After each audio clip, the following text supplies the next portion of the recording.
Lepo pozdravljeni v oddaji Telem. Tudi danes bomo govorili o Mariboru in prihodnosti mesta ob Dravi.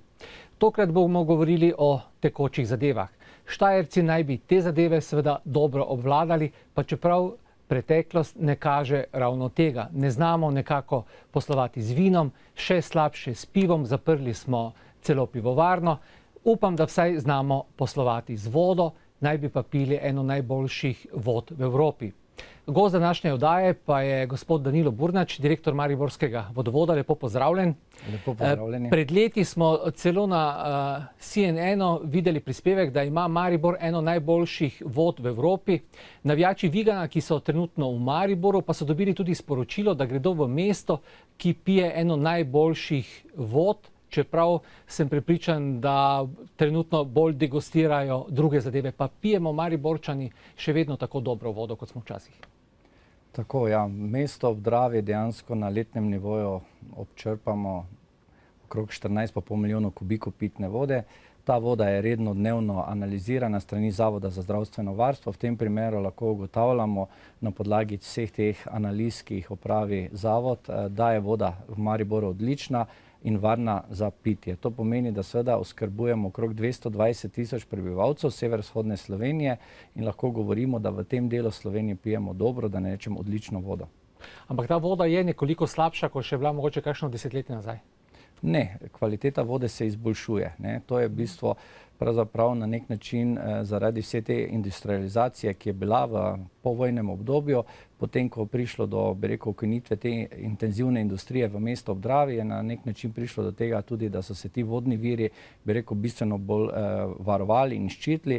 In seveda danes je praktično bistveno več potrebno vlagati v preventivo in v tem primeru, bi rekel, vlagamo ogromna sredstva. Mi na letnem nivoju dejansko namenimo okrog 250 tisoč evrov za vse analize, mikrobiološke in seveda kemijske analize pitne vode. Na drugi strani je teh analiz okrog 7 tisoč, tako da praktično ves dan, vsaki dan dejansko nam zavod dela te analize. In na tej podlagi seveda lahko mi zagotavljamo, kar smo dolžni po zakonu o vodah in zakonu o varstvu okolja, obveščati širšo javnost, kakšna je kvaliteta vode, in lahko ugotavljamo, da v zadnjih letih dejansko se kvaliteta po analizi vzorcev izboljšuje.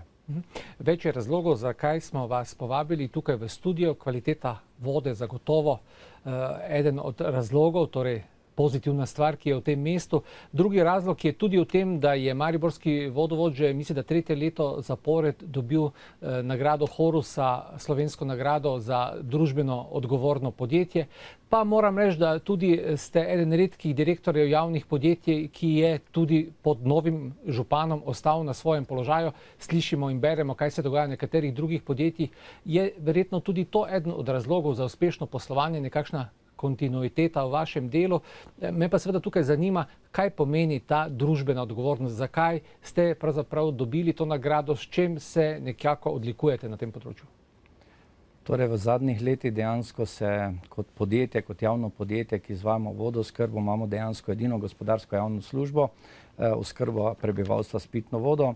Prenavljamo poslovne procese in to na ta način preprosto, da seveda kandidiramo na vse vrste prijav in razpisov. To pomeni, da seveda kandidiramo tako za poslovno odličnost, tako za družbeno odgovornost. Seveda bi rekel, vse te nagrade, ki prihajajo, so presojane strani vrste presojevalcev in lahko ugotovimo, da smo v zadnjih 3 letih dejansko vsako leto povečevali procent, bi rekel, uspešnosti, in to, kar nam seveda te komisije in ti zunanji presojevalci tudi presodijo. To pomeni, da lahko rečemo, da seveda na eni strani izvajamo, bi rekel, poslovno uspešnost podjetja, seveda vse elemente poslovne uspešnosti in družbena odgovornost. Družbena odgovornost je seveda tako do zaposlenih, tako do narave, okolja, trajnostnega razvoja in vseh deležnikov v okolju. To pomeni, da nas presojajo, kaj dejansko mi v okolju delamo, kako se obnašamo do vseh deležnikov, in tu smo seveda strani torej tudi naših uporabnikov, kupcev, dobaviteljev in seveda tudi strani zaposlenih, bi rekel, dobili ogromno, bi rekel, dobrih točk, in na ta način smo seveda premagali že 3 leta zapored kot prvo podjetje v državi vso konkurenco. Kar se tiče poslovne odličnosti, lahko rečem, da seveda uvajamo vse metode zelenega menedžmenta, da prehajamo iz delovno intenzivnega podjetja v poslovno informacijsko družbo. Ogromno delamo na informatizaciji, kjer smo seveda vodilni na vseh področjih, na področju e-poslovanja, torej imamo e-nabavo, e-račun in e-arhiv, kjer smo vodilni in kot zgled vsem drugim podjetjem, torej ne samo na področju komunale, ampak seveda tudi na področju delovanja gospodarske zbornice. Moram povedati, da smo še letošnje leto dobili nagrado za najboljšo komunalno podjetje lanskega leta v državi, tako da praktično vse, kar se je dalo dobiti, smo prejeli. So vas vaši kolegi iz drugih mariborskih javnih podjetij kaj povprašali za kakšen svet, kako lahko oni te stvari uredijo? Ja, zdaj seveda pravzaprav nekih vprašanj ni bilo. Včasih je torej bi bilo morda dobro, da se primer dobre prakse potem prenaša tudi na druge. Mi si bi želeli, da bi se ta, bi rekel, duh, ta, bi rekel, proaktivnost v podjetju Mariborski vodovod, ki ga izvajamo do vseh uporabnikov, torej severovzhodne Slovenije, do vseh občin. Mi imamo 18 občin, ki so lastniki, smo v 100% javni lasti in seveda ta odnos do vode, kot bi rekel, enega najbolj pomembnega vira, ene dobrine, seveda, da gojimo to vrednoto in tu bi bilo prav, da prenašamo seveda, bi rekel, morda izkušnje, primere dobrih praks in seveda, da ne bi bilo v Ljubljani tako, da včasih dejansko samo en ali dva iz Maribora od 150 na skupščini gospodarske zbornice ali na skupščini menedžerjev dejansko pridemo en ali dva iz mesta ob Dravi. Poglejte, v Mariboru nihče pravzaprav v teh javnih podjetij, da tako rečem, ne upa dvigniti cene oziroma nekako vedno se stvari ostanejo na isti ravni. Vi mislite, da tudi že nekaj let niste zviševali cen. Je to za uporabnike na nek način dobro ali je pa to tudi dvorezen meč? Dobro je zagotovo, če so stroški manjši, po drugi strani pa se bojim, da to gre v veliki meri tudi na račun vzdrževanja, prenavljanja in tega. Je to problem?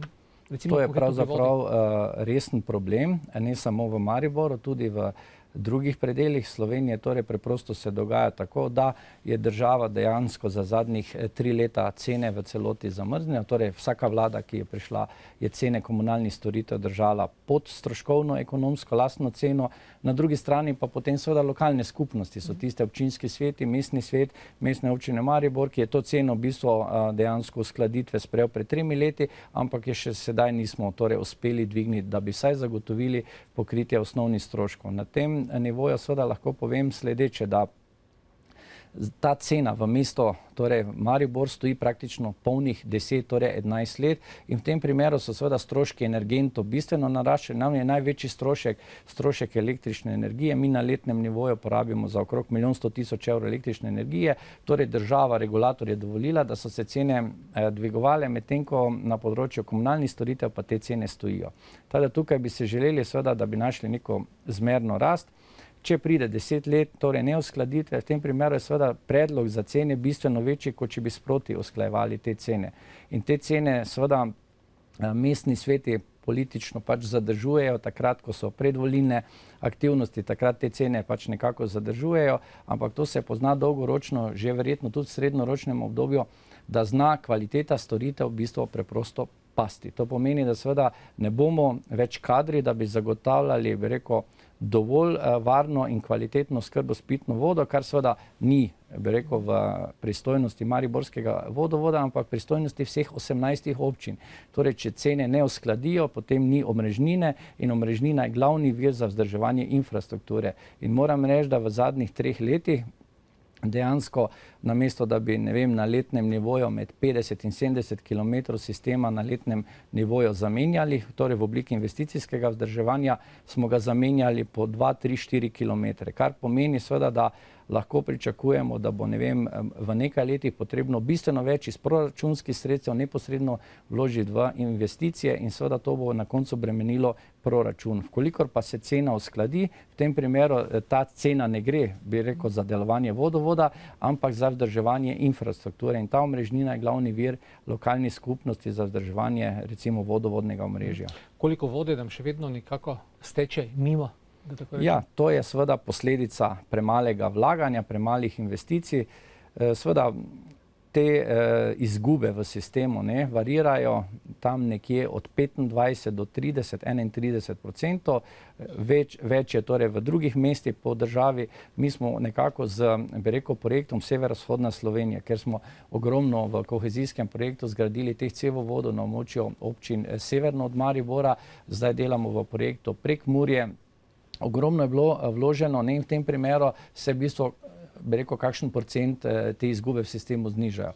Ko pa pride seveda do prevzema lokalnih vaških zajetij, v tem primeru pa praviloma nam občine dajo, bi rekel, slabo vzdrževane, bi rekel, neprimerne vaške sisteme in takrat se seveda te izgube bistveno povečajo. Recimo v naslednjem letu predvidevam, da bomo priključili recimo en vaški vodovod srednje nad Mariborom in v tem primeru je seveda to bilo pred 30-40 leti zgrajeno z udarniškim delom, ljudje so prostovoljno delali in na ta način seveda nekako si zagotovili skrbo s pitno vodo.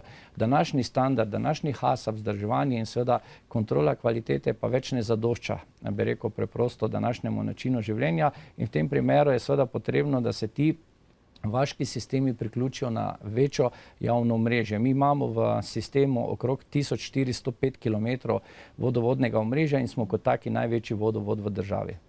Dejstvo pa je, da je strošek za vodo pravzaprav najmanjši strošek v družinskem proračunu. Ne vem, če so kakšne položnice, ki so nižje od stroška za vodo. Jaz mislim, da od vseh komunalnih storitev, da je oskrba s pitno vodo dejansko najnižji strošek. Mi vsak mesec pošljemo okrog 45 tisoč položnic ven, 82% položnic je do 20 evrov in 47% položnic je do 10 evrov. To pomeni, da seveda naši uporabniki, torej pitne vode, to ne govorimo o odvajanju in čiščenju, tisto je seveda druga storitev, tisto potem dejansko zakasira javno podjetje Nigrad oziroma čiščenje odpadnih voda pa v bistvu gre v Akvasistem, družbo Akvasistem, torej centralno čistilno napravo, ampak lahko rečem za klasično oskrbo s pitno vodo, lahko ugotovimo, da je to pravzaprav najnižja komunalna storitev v gospodinjstvu. Mi v mestni občini Maribor imamo ceno 53 centov za 1000 litrov, torej za en kubik vode, recimo v Gradcu 2,70 evra, medtem ko na Danskem pa celo 5 in več evrov. V tem primeru je pa seveda težko zagotavljati podoben nivo storitev kot seveda v teh državah, kjer so to ceno vode, bi rekel, spravili na neko ekonomsko kategorijo. Evropska direktiva je v tem primeru jasna, želi ali pa napotuje k temu, da uporabniki plačamo. Torej, če dejansko, bi rekel, mi izvajamo vodoskrbo, bi vsaj osnovni strošek ekonomske cene morali nekako pokriti. In mi smo prisiljeni, torej z, bi rekel, povečanjem deleža tržne dejavnosti, to pomeni, da na trgu opravljamo tržno dejavnost, pridobivamo prihodke na trgu, povečujemo, bi rekel, te prihodke in seveda pokrivamo izgubo na tistem delu, kjer država in občine te cene, bi rekel, skozi zadnjih 20 let izrazito zadržujejo. V tem primeru je seveda stalno vsaka vlada govorila, da so cene komunalnih storitev nekako generator inflacije, ampak pravzaprav je bilo ravno obratno, v bistvu, da so te cene storitve proti recimo storitvam mobitela in podobnih drugih, bi rekel, informacijskih storitev pravzaprav nepomemben strošek. Iz tega nekako tudi izhaja, da pravzaprav imamo vode, da tako rečem, ogromno. Pred leti je bil nekakšen hit tudi prodaja ustekleničene vode, tudi seveda zdaj se tega veliko pravi. V Mariboru tega nismo znali. Nismo znali prodati vode, ki jo imamo, in to odlične vode. To je res, seveda, pravzaprav Talis, tako kot ste omenili v uvodu, je pivovarna Talis pravzaprav bazirala na tej mariborski vodi. Seveda voda je zelo pomembna pri proizvodnji piva. Na drugi strani pa seveda lahko ugotavljamo, da na podlagi letnih poročil zadnjih 20 let prodaja vode pada. V bistvu vsako leto za kakšen procent. Seveda največji padec je bil pri prodaji proizvodnim in gospodarskim subjektom. Tu je seveda potrebno vedeti, da je recimo še pred 20 leti gospodarstvo porabilo 70% vode, torej, ki jo je načrpal Mariborski vodovod, in gospodinjstva 30. Danes je že slika takšna, da 72% vode porabijo gospodinjstva in samo še 28% gospodarstva. To pomeni, da praktično iz tega lahko sklepamo, da ni več intenzivnega gospodarstva, da seveda so storitvene dejavnosti in na ta način seveda prodaja, bi rekel, posledično že zadnjih 20 let neprekinjeno pada. Mi pa imamo stroške vzdrževanja, torej sistem je velik, se povečuje in seveda težko je, bi rekel, ekonomsko pokriti, bi rekel, oskrbo prebivalstva, torej, ker mi še oskrbujemo del, bi rekel, zadnjih del občine Gornja Radgona, tako da praktično kompletne Slovenske Gorice, ki nimajo lastnega vira, oskrbujemo s pitno vodo. Je kakšna opcija, da bi Maribor tudi to vodo prodajal, je ustekleničil? Imamo vedno več tudi konec koncev delegacij iz, ne vem, Kuvajta, Dubaja, Kitajci prihajajo na napovedan obisk. Vsi ti verjetno malce drugače cenijo to vodo, kot pa mi sami, ki se nam zdi nekje samo po sebi umevno, da lahko vodo pijemo iz pipe, kar seveda je redko kje tudi v Evropi.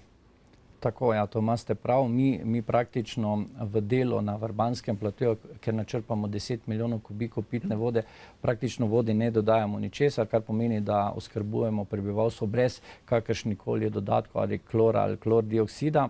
Seveda želja nam je, mi pripravljamo, smo pridobili gradbeno dovoljenje na najožjem vodovarstvenem območju na Vrbanskem platoju, kjer bi želeli urediti en takšen predstavitveni center, torej nekako delovni naziv smo mu dali Kapljica in seveda tam nam je želja preprosto, da bi mi torej tudi polnili, ampak ne prvenstveno, bi rekel, za oskrbo velikih supermarketov, ampak predvsem za to, da bi promocijo, torej mi smo tudi registrirali blagovno znamko Mariborska voda in da bi na ta način, bi rekel, gojili to kulturo pitja, pitne vode, torej tekoče pitne vode, ki je seveda v Mariboru, jo imamo v obilju in bi bila škoda, da je ne bi morda tudi v kakšne komercialne namene koristili.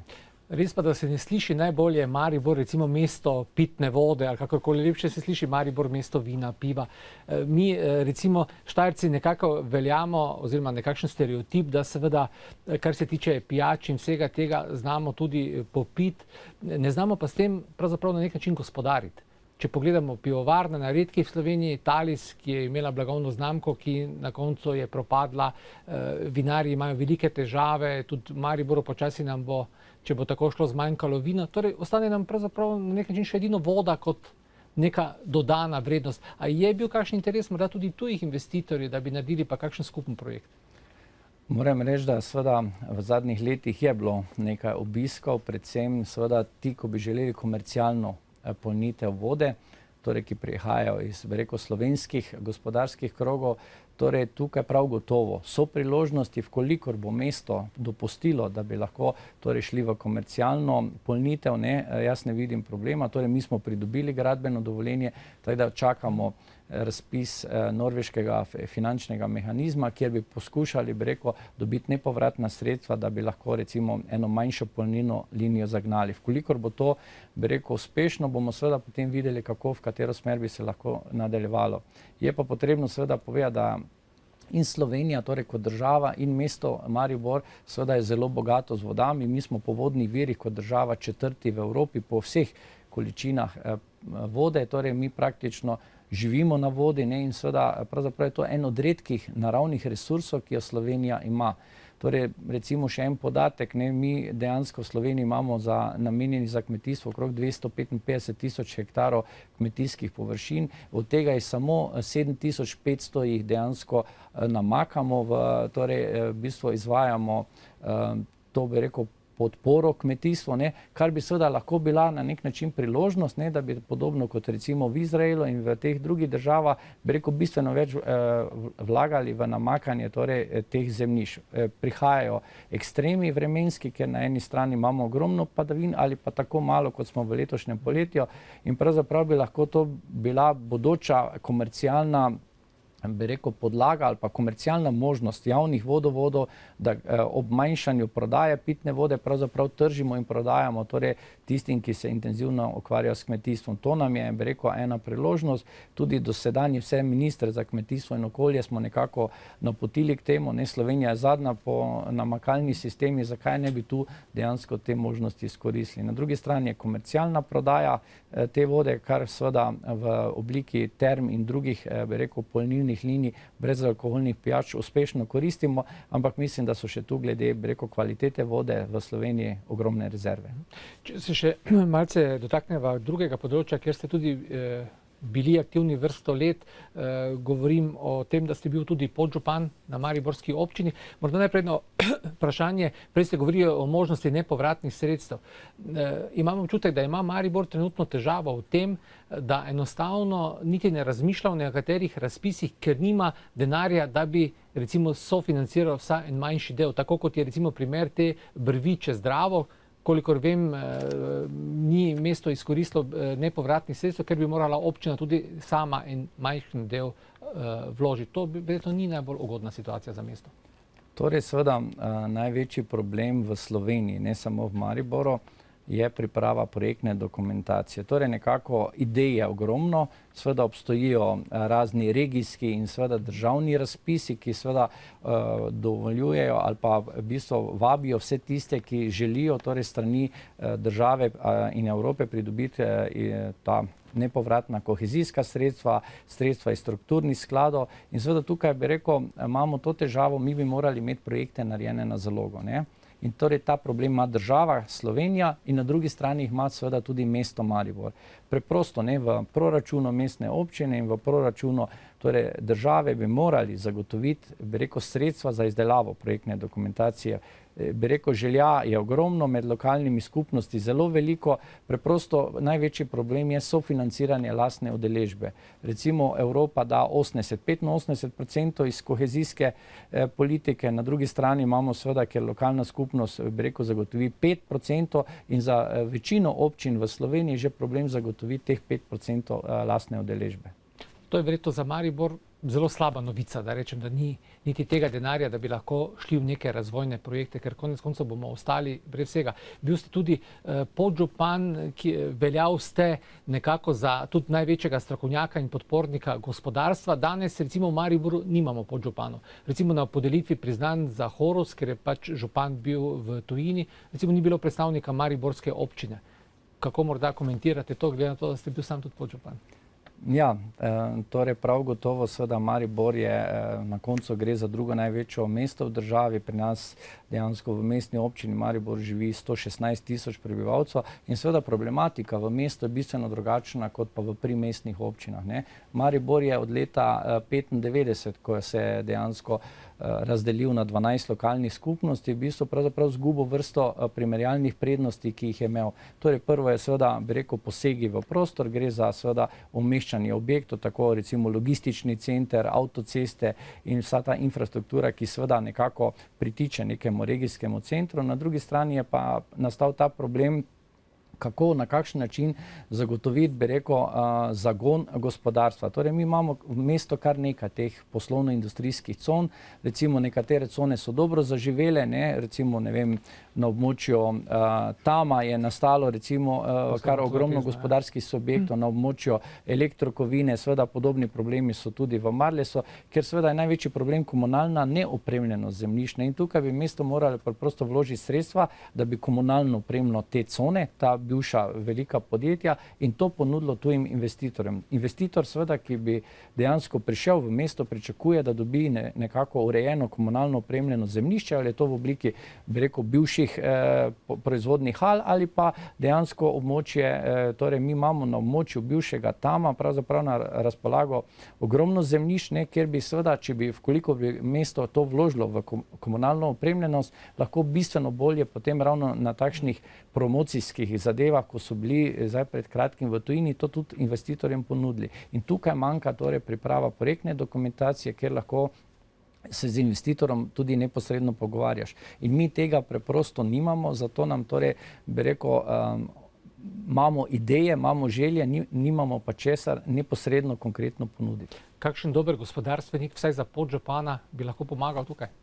Glejte, v Mariboru je ogromno ljudi, ki so v preteklih desetletjih tako ali drugače bili in gospodarsko in politično, bi rekel, zelo pomembni. Mesto ta trenutek moram reči, da nima ne na politični ravni, ne na gospodarski ravni, na nivoju države praktično nobene osebe, ki bi rekel, imela neko posebno težo.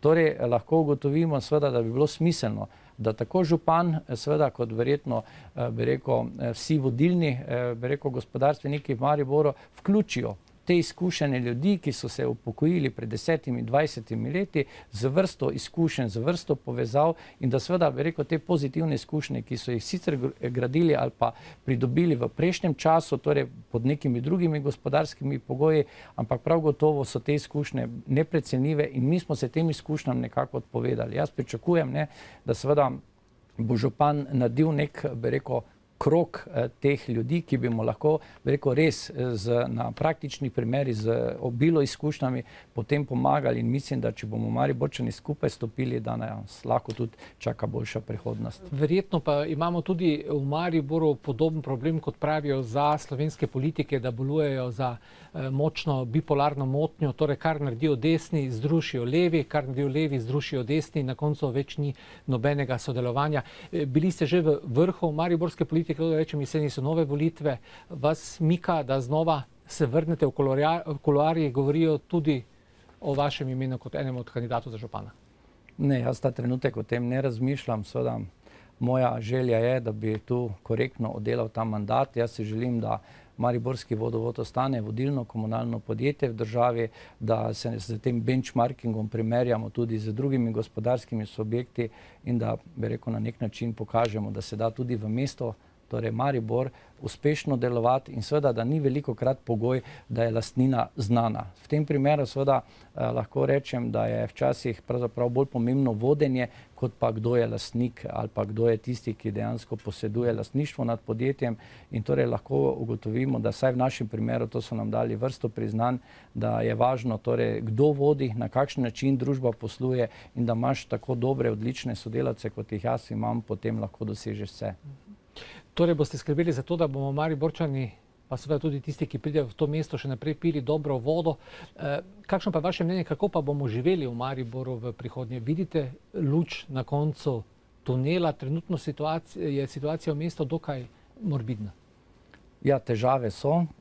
Jaz mislim, da seveda prav gotovo bomo se morali odpreti, torej mesto preprosto potrebuje podlago, torej podlaga je lahko seveda samo strani aktov, ki jih pripravi mestna občina. V tem primeru, vkolikor bomo imeli projekte, vkolikor bomo ponudili, bi rekel, te naše kapacitete, tako na resursih ljudi, tako znanje je nesporno, torej to ni problem in seveda v tem primeru jaz mislim, da ne bi smelo. Važno je, da bo nekdo ta preboj naredil, da bomo dobili potencialne tuje investitorje. Menim, da smo veliko naredili, bi rekel, ampak seveda je potrebno torej tudi se odpreti. Vkolikor praktično v Mariboru nimamo pomembnejšega tujega investitorja, razen recimo Henkel, ker se je izkazalo, da tudi tujec lahko praktično odlično dejansko vodi proizvodno v mesto in seveda Henkel je en primer, ker se ne rabimo bati, da nekdo tujec pride in potem v bistvu vlaga, bi rekel, v razvoj družbe. Henkel je danes praktično en največjih izvoznikov v mesto in seveda to je primer dobre prakse in mislim, da bi seveda lahko se tudi na takšnem primeru učili, kako delovati v bodoče. Zagotovo po Mariboru potrebujemo veliko več optimizma, zgodb o uspehu, kakorkoli mislim, da imamo, kar precej. Žal so večina teh zgodb še vedno skritih, ker nekako ni ravno vrednota, da pokažeš, da si zelo uspešen v teh časih. Najlepša hvala za obisk v studiu. Ena od mariborskih zgodb o uspehu pa so seveda tudi nogometaši in upamo, da bodo jutri to zgodbo tudi nadaljevali. V eni od prihodnjih oddaj pa več tudi o teh temah. Lahko noč.